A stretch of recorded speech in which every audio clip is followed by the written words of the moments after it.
കോഴികളെല്ലാം ഇത് എവിടെ പോയി? കോഴി ബാ ബാ ബാ.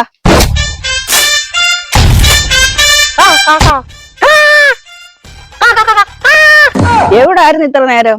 ഞാൻ എത്ര നേരം കൊണ്ട് വിളിക്കുന്നു. ഞാനിവിടെ കൊത്തിപ്പറിച്ച് തിന്നോണ്ടിരിക്കുവായിരുന്നു. സുജാതയും രമണി അപ്പുറത്തെ വീട്ടിൽ പോയേക്കോ. അവിടുന്ന് ഏതാണ്ട് തിന്നാൻ കിട്ടുമെന്നും പറഞ്ഞു. പഴയ പോലെ ഒന്നും ഇവിടെ ഒന്നും തിന്നാനൊന്നും ഇല്ലെന്നേ. മാന്തി മാന്തി മാന്തി എന്റെ നഖം പോയെന്നല്ലാതെ വേറെ ഒന്നും ഇല്ല. അതിനെന്താ, ഞാൻ തരത്തില്ലയോ എന്റെ പൊന്നുമോന് തീറ്റി? പൊന്നുമോനോ? ഈശ്വര, എനിക്ക് വട്ടായതാണോ അതോ ഈ തള്ളക്ക് വട്ടായതാണോ? എന്തോ ചിന്തിക്കുന്നേ? ഇത് മുഴുവൻ എന്റെ പൊന്നുമോനെ തിന്നോളണം. പാവം, വെറുതെ തെറ്റിദ്ധരിച്ച്. മോളെ, വരുന്ന ഉടനെ ഒരു പാക്കറ്റ് ചിക്കൻ മസാല കൂടെ വാങ്ങിച്ചോണ്ട് വരണേ, മറക്കല്ലേ. ചിക്കൻ മസാല? ചിക്കൻ മസാല?